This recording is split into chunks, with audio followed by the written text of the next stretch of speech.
Okay, it's really nice to be here. Ketemu teman-teman semua. Terima kasih atas kesempatannya hari ini. Perkenalkan, aku Gary, PR dari YSL Beauty. Kenapa aku di sini? Karena kita bakal bareng-bareng belajar tentang tanda-tanda dari hubungan yang gak sehat bersama Yayasan Pulih. Nah, di sini kita akan sedikit ada training atau refreshment tentang materi dari Abuse is Not Love. Di mana ini adalah program yang kita buat bareng dari YSL Beauty dan juga Yayasan Pulih untuk mengetahui 9 tanda dari hubungan yang gak sehat. Mungkin kita bisa mulai dulu ya untuk next slide untuk tahu apa sih program Abuse is Not Love itu sendiri.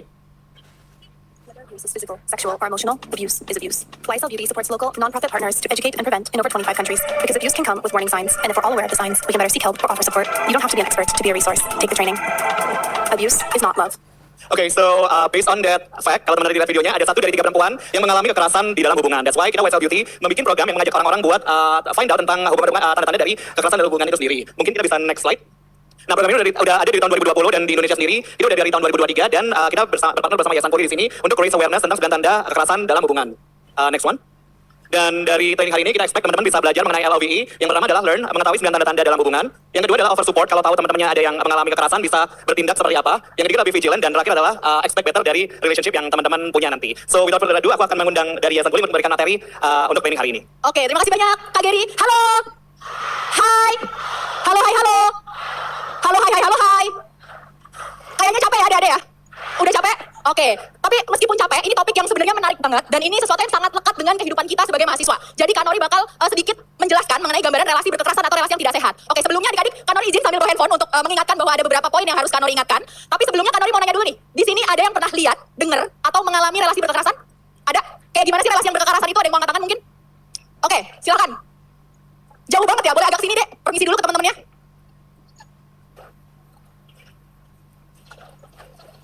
Halo, selamat sore teman-teman. Perkenalkan, nama aku Talita dari Fakultas Ilmu Sosial dan Ilmu Politik dengan Prodi Hubungan Internasional. Nah, dari aku sendiri pernah mengetahui beberapa teman-teman aku yang memang pernah mengalami kasus kekerasan dan juga ketimpangan dalam suatu hubungan. Nah, dari yang aku ketahui sendiri, ketika dalam hubungan tersebut sudah ada indikasi entah itu kekerasan dalam bentuk fisik, seksual, ataupun dalam bentuk verbal, itu merupakan hubungan yang tidak sehat. Apalagi jika dalam hubungan tersebut ada salah satu pihak yang merasa terintimidasi, merasa terpressure, dan juga harus memenuhi ekspektasi-ekspektasi yang mungkin mereka tidak bisa penuhi kepada pasangan tersebut. Dan pada waktu-waktu tertentu, mungkin pasangan tersebut juga bisa mengambil kesempatan-kesempatan yang seharusnya tidak mereka lakukan kepada pasangan tersebut. Dan apalagi dengan hubungan-hubungan yang dilakukan tanpa adanya konsen dari pasangan tersebut. Oke, terima kasih banyak. Boleh tepuk tangan. Wah, luar biasa nih ya. Pemahaman dan pengetahuannya mengenai kekerasan kayaknya udah banyak dan itu berdasarkan pengalaman. Ini mic-nya. Oke, nah kita akan boleh slide-nya ditampilkan. Jadi adik-adik tahu nggak sih bahwa angka kekerasan itu semakin tahun semakin meningkat? Kira-kira ini karena kasusnya makin banyak atau kenapa ya bisa terus meningkat? Menurut adik-adik, kenapa angka kasus kekerasan selalu banyak? Ada banyak faktor. Yang pertama, memang kasus kekerasannya sendiri meningkat atau ada kemungkinan banyak masyarakat kita yang baru tahu bahwa mereka mengalami kekerasan. Gitu sehingga pada akhirnya mereka baru bisa melaporkan atau menginformasikan. Nah, 2 tahun terakhir adik-adik, boleh next slide-nya? Boleh next lagi? Next lagi? Oke, next. Ya, jadi next lagi ya. Ini adalah beberapa kasus yang banyak muncul di media, mulai dari kekerasan berbasis relasional gitu ya dalam konteks rumah tangga atau KDRT. Ada namanya KDP, kekerasan dalam pacaran. Terus adik-adik tahu nggak pernah ada artis yang ngeluarin memoir? Ada yang tahu judulnya apa? Broken String. Dia membahas mengenai child grooming. Ini child grooming ini untuk tujuan seksual, jadi bukan grooming untuk hewan gitu ya. Nah, ini menunjukkan bahwa kasus kekerasan ini sebenarnya adalah kasus yang banyak terjadi dan ini juga ditunjang dengan hasil laporan yang dikeluarkan oleh Komnas Perempuan. Mungkin boleh next Kak slide-nya. Nah, ini dia. Ada banyak kasus dan bahkan lebih dari 400.000 setiap tahunnya kasus kekerasan dilaporkan. Kasus kekerasan yang banyak terjadi itu adalah salah satunya kekerasan seksual. Pertanyaan Kak Nori, apakah kekerasan seksual hanya terjadi pada perempuan? Tidak. Tapi kalau kita berbicara kasus yang paling banyak, kira-kira pada perempuan atau laki-laki? Perempuan. Jadi kita tahu bahwa kekerasan itu bisa terjadi pada siapapun. Tapi perempuan itu lebih rentan lagi untuk mengalami kekerasan dalam relasi. Oke, boleh next lagi. Bahkan data global menunjukkan 1 dari 3 perempuan mengalami kekerasan. Dan kalau di Indonesia, 1 dari 4 perempuan pernah mengalami kekerasan. Jadi adik-adik yang di sini, bayangkan setiap 4 orang itu ada 1 yang mengalami kekerasan. Gitu ya. Nah sekarang mungkin apa sih sebenarnya relasi yang tidak sehat? Boleh next lagi Kak. Nah ini relasi yang tidak sehat ya adik-adik ya. Ini adalah relasi yang serupa dengan kejahatan atau dia perilaku agresivitas. Yang dia menimbulkan penderitaan, kesengsaraan, menimbulkan ketidaknyamanan pada setiap orang. Boleh next? Nah, relasi yang tidak sehat itu adalah fondasi dari abusive relationship. Gitu ya. Jadi relasi berkekerasan itu dibangun dari relasi yang tidak sehat. Coba adik-adik evaluasi. Relasi yang adik-adik miliki kira-kira sehat nggak ya? Baik itu dengan orang tua, dengan teman, dengan pasangan gitu ya. Dengan saudara, dengan kakak kelas, adik kelas. Karena itu adalah fondasi dari abusive relationship. Boleh next lagi Kak? Nah, ini yang menarik adik-adik. Kalau kita berbicara relasi berkekerasan, itu ada yang namanya siklus. Siklus itu biasanya diawali dari sebenarnya situasi yang tenang-tenang aja. Nggak ada masalah. Bahkan dalam kondisi tertentu, itu ada yang namanya love bombing gitu ya. Meskipun love bombing ini biasanya ada di 2 siklus. Antara siklus tenang atau rekonsiliasi. Nah, dari ketenangan itu kira-kira dalam relasi, adakah relasi yang nggak ada konfliknya adik-adik? Ada nggak relasi yang nggak ada konfliknya? Nggak mungkin. Setiap relasi itu ada konfliknya. Tapi relasi yang berkekerasan, ketika dia menghadapi misalnya konflik, dia meningkatkan tensi, ketegangannya meningkat, dia semakin menimbulkan ketidaknyamanan, dan pada akhirnya terjadi apa yang disebut sebagai kekerasan. Gitu. Nah, kekerasan ini tadi perilaku yang menimbulkan kesengsaraan dan penderitaan. Setelah kekerasan terjadi, ini nih fase masuk rekonsiliasi. fase di mana biasanya pelakunya akan minta maaf dan lain sebagainya. Nah, oke, kita akan next lagi. Nah, kita akan masuk ke biasanya relasi berkekerasan adik-adik itu tidak diawali dari sesuatu yang bombastis. Dia berawal dari hal-hal yang kita anggap sebagai relasi yang sehat, yang wajar, yang sederhana, seringkali dibungkus dalam bentuk entah, gitu ya. Boleh next, ada 9 tandanya. Yang pertama, mengabaikan dengan sengaja saat sedang marah. Marah boleh nggak adik-adik? Boleh. Boleh nggak kita menenangkan diri saat marah? Apa bedanya menenangkan diri saat sedang marah dengan mengabaikan? Apa bedanya?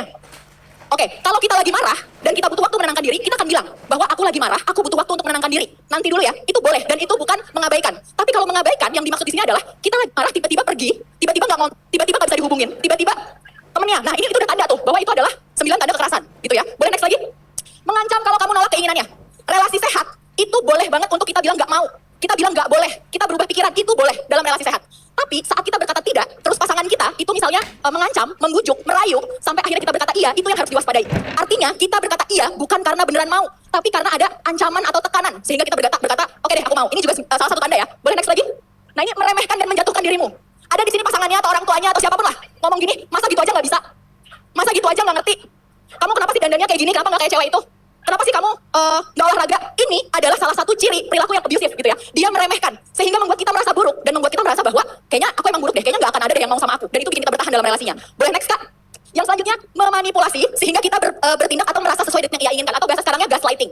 Pernah nggak misalnya kita ngomong sesuatu, kita berusaha menyelesaikan masalah, terus kita dibilang kayak gini, kamu lebay ah, kamu sensitif banget, gitu aja diambil hati. Itu namanya gaslighting. Kita dibuat untuk meragukan diri kita sendiri, gitu ya. Dan itu adalah ciri-ciri relasi yang nggak sehat. Boleh next lagi Kak? Yang selanjutnya, mencemburui segala hal. Dan itu udah di luar batas. Kita mau main sama teman nggak boleh. Kita mau pergi sama saudara nggak boleh. Kita mau melakukan hobi nggak boleh. Ini dan itu seringkali dibungkus atas nama. Misalnya ya, dia membawa pengaruh buruk buat kamu. Awalnya biasanya kayak gitu. Lama-lama kita makin dikontrol, lama-lama kita makin nggak bisa melakukan sesuatu. Boleh next lagi Kak? Ini yang selanjutnya, ngatur kita mau kemana, kita mau pakai baju apa, hobi kita apa, itu diatur. Ini juga salah satu ciri dari relasi yang nggak sehat. Kita jadi merasa bahwa kita nggak punya kontrol lagi atas hidup kita. Gitu ya, next Kak? Yang ketujuh, ini mengintrusi privasi.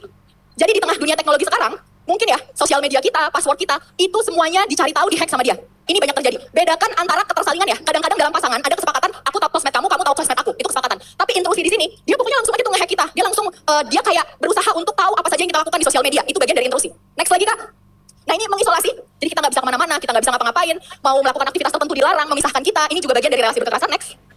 Dan yang terakhir adalah mengintimidasi dan membuatmu merasa takut. Gitu. Jadi kalau adik-adik ada di relasi yang bikin adik-adik merasa takut, itu adalah salah satu ciri dari relasi yang nggak sehat, relasi berkekerasan.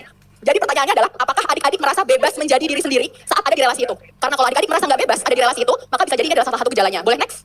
Nah, ini adalah 9 tandanya adik-adik. 9 tanda ini sekali lagi dibungkus dalam sesuatu yang positif atas nama cinta, sayang, ini bentuk perhatian gitu ya. Tapi ketika 9 tanda ini sudah muncul, adik-adik harus mulai waspada. Karena bisa jadi ini adalah pola yang akan terus dibangun sampai akhirnya itu menimbulkan kekerasan yang lebih parah untuk kita. Gitu. Oke. Selanjutnya Mas Jundi. Oke, baik. Halo semuanya. Yang cowok-cowok suaranya mana? Oke, kalau tadi fokusnya lebih kepada kelompok perempuan, kalau sekarang saya coba fokus ke teman-teman laki-laki ya. Kalau begitu, saya minta operator untuk ke slide yang berwarna putih yang berjudul menjadi agen of change. Terus slide-nya, nah ini dia.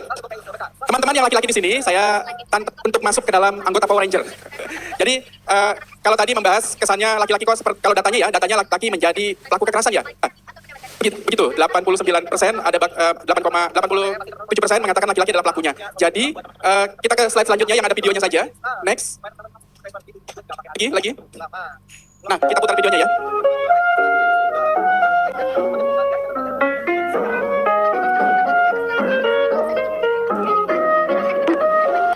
Ya, saya di sini dan juga teman-teman tentu percaya bahwa laki-laki lahir itu bukan tidak ditakdirkan sebagai pelaku kekerasan. Tapi kemudian ada situasi di mana pola asuh atau circle lingkup kita itu menormalisasi laki-laki melakukan kekerasan. Pada akhirnya bisa jadi kemudian ketika kita laki-laki melakukan kekerasan tanpa kita sadari, kita merasa itu adalah hal yang normal ya atau menormalisasinya. Maka dari itu sudah saatnya kita melakukan yang namanya definisi ulang konsep maskulinitas. Apakah saat ini kita sedang terjebak dengan yang namanya maskulinitas negatif atau toxic masculinity, atau kita sudah memperhatikan yang namanya positive masculinity? Maka itu penting bagi kita untuk mendefinisi ulang konsep maskulinitas.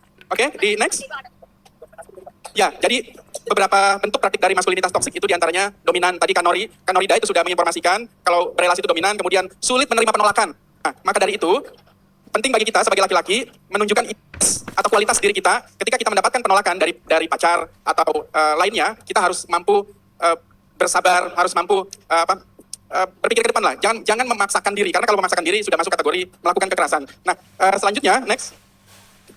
Jadi tawaran saya kita perlu mendefinisi ulang konsep maskulinitas. Jadi memang ada situasi di mana ada argumentasi not all men itu kita meyakini bahwa tidak semua laki-laki adalah pelaku kekerasan, tetapi itu bukan solusi. Solusinya adalah kita harus memulai perubahan dari diri sendiri. Karena waktu saya sudah habis, saya minta satu slide lagi dikeluarkan, itu slide terakhir. Nah ini, jadi ketika menjadi agent of change, kita mulai dari diri sendiri. Istilah lainnya adalah walk the talk. Jadi kalau kita mengatakan aku cinta kamu, maka realitasnya adalah tidak pernah menyakiti pasangan. Kurang lebih begitu, kan Norida? Oke, kita sebenarnya ada kuis buat peserta yang tahu jawabannya, tapi waktunya udah habis nih, Ya. Mas Yudi. Jadi mungkin Kak Cantika, boleh nggak door prize-nya dikasih ke tadi yang peserta menjawab? Boleh ya? Tadi peserta yang jawab boleh ke pinggir gitu, nanti akan Ya. kasih door prize sama Kak Cantika. Yang tadi menjawab dapat Oke. door prize. Mungkin itu saja dari kami adik-adik semua. Boleh tepuk tangan dulu. Ini sesi terakhir. Semoga adik-adik masih semangat. Yeay. Dan sekali lagi, abuse is not love ya adik-adik ya. Jadi katakan tidak untuk relasi berkekerasan. Terima kasih semuanya. Terima kasih. San Puli, boleh Ibu mohon izin untuk tetap di bawah panggung karena akan melakukan penyerahan plakat. Penyerahan plakat akan diberikan oleh Kepala Bagian Akademik Bapak Oki Putra SH. Untuk itu kami mengundang Bapak Oki Putra SH untuk bergabung bersama kami di depan panggung untuk melakukan penyerahan plakat.